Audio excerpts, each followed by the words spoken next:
చిట్టి చిట్టి పాపలు, చిన్న చిన్న బాబులు మన తెలుగు వస్త్రధారణలో ఎంత చక్కగా ఉన్నారు కదా. ఈరోజు 29 ఆగస్ట్ తెలుగు భాషా దినోత్సవం. సెయింట్ జాన్స్లో తెలుగు భాషా దినోత్సవం ఒక సంబరాలు, ఒక పండుగ. చక్కని పాటలు, చక్కని పద్యాలు, చక్కని గేయాలు ఇవన్నీ కూడా చెప్తూ మన మాతృభాష, దేశ భాషలందు తెలుగు లెస్స అని ఊరికే రాలేదు. నిజంగానే ఎంతో చక్కటి, తీయటి, అందమైన భాష మన తెలుగు భాష. సెయింట్ జాన్స్ ఇంగ్లీష్ మీడియం స్కూల్లో తెలుగు భాషా దినోత్సవ ఉత్సవాలు పండుగ వాతావరణంలో మన పిల్లలకి మనము నేర్పించే ఈ పాటలు, ఈ పద్యాలు మనందరి కోసం మళ్ళొకసారి మనం గుర్తు చేసుకొని మనం పాడుతూ మన పిల్లలకి నేర్పిస్తూ చక్కని తెలుగు పద్యాలు, పాటలు, కవితలు, కథలు చెప్తూ ఈ తెలుగు భాష దినోత్సవం మనము నేర్చుకొని సంబరాలు జరుపుదాం.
ఈ పద్యం వేమన శతకంలోనిది.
పద్యం వేమన శతకంలోనిది.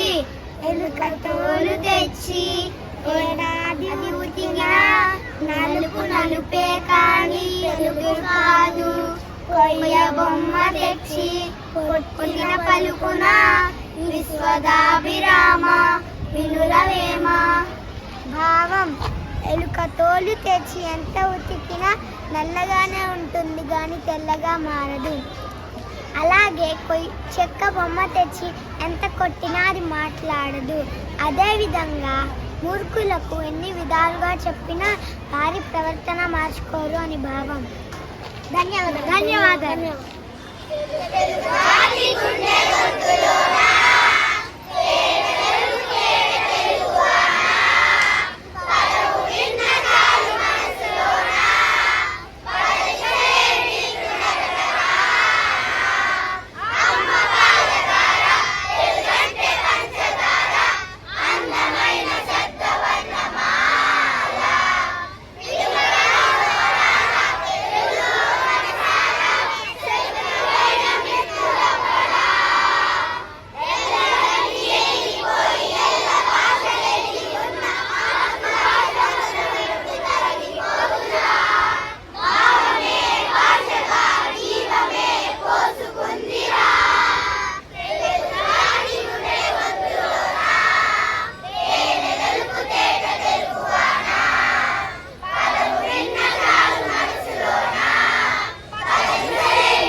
నా పేరు ఇంద్ర. నేను 5వ తరగతి చదువుతున్నాను. ఇప్పుడు నేను ఇవాళ మీకోసం వీరేశలింగం పంతులు గారి గురించి చెప్పబోతున్నాను. వీరేశలింగం సంఘ సంస్కర్త, నవయుగ వైతాళికుడు వీరేశలింగం పంతులు గారు చెప్పిన కొన్ని మంచి మాటలను ఇప్పుడు నేను మీతో చెప్పబోతున్నాను. అవసరమైతే చిరిగిన చొక్కా అయినా తొడుక్కో, కానీ మంచి పుస్తకం కొనుక్కో. స్వార్థపరులు దేశానికి పరులు, నిస్వార్థపరులే దేశానికి పౌరులు అని ఆయన చెప్పారు. నా పేరు ప్రభువుని. నేను 5వ తరగతి చదువుతున్నాను. తెలుగు అడుగుజాడ వెన్నెలవాడ గురజాడ వెంకటాత్మారావు గారి గురించి మనం ఈరోజు తెలుసుకుందాం. తెలుగు సాహిత్యానికి అడుగులు వెలుగులు అందిన విశాల హృదయుడ, మొత్తం ఇవన్నీ ఉన్న నాసికమును జ్ఞానమొక్కటే వెలుగునిచ్చును అని చెప్పిన అభ్యుదయ పితామహుడా, ఇప్పుడు ఆయన రచించినటువంటి ఒక దాన్ని మనం ఇప్పుడు పాడుకున్నాం.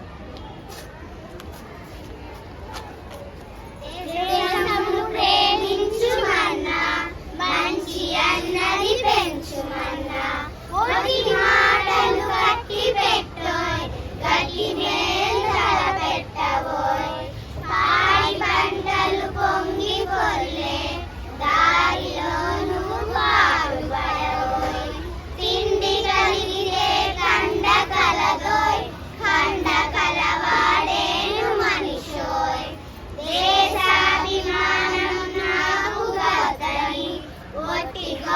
కథలు చెప్పుకోబోయ్ పూని ఏదైనాను చూచి జనులకు చూపబోయి సొంత లాభం పొందమాను పొరుగు వారికి తోడ్పడబోయ్ తిరిగి సన్నుతే గంటి కాదోయ్ దేశమంటే మనుషులోయ్ చెట్ట పట్టాలు పట్టుకొని దేశస్తులంతా నడవలెనోయ్ అన్నదమ్ముల వలెను జాతులు మతములన్నీ వెలగవలెనోయ్. నా పేరు కీర్తి. నేను 5వ తరగతి చదువుతున్నాను. నేను ఈరోజు గిడుగు వెంకట రామ్మూర్తి గారి గురించి చెబుతున్నాను. ఆధునిక తెలుగు సాహిత్యానికి వైతాళికులు అని చెప్పదగ్గ ముగ్గురిలో వీరేశలింగం, గురజాడలతో పాటు గిడుగు వెంకట రామ్మూర్తి గారు కూడా ఒకరు. ఆయన తన జీవితంలో ఎన్నో మహోద్యమాలను చేపట్టాడు. గిడుగువారు అప్పటి మద్రాసు ప్రావిన్సులో పర్వతాలపేట గ్రామంలో జన్మించారు. 1880లో ఉపాధ్యాయుడిగా తన వృత్తి జీవితం ప్రారంభించారు. అప్పటి నుండి 1911 దాకా పర్లాకిమిడి సంస్థానంలో విద్యకు సంబంధించిన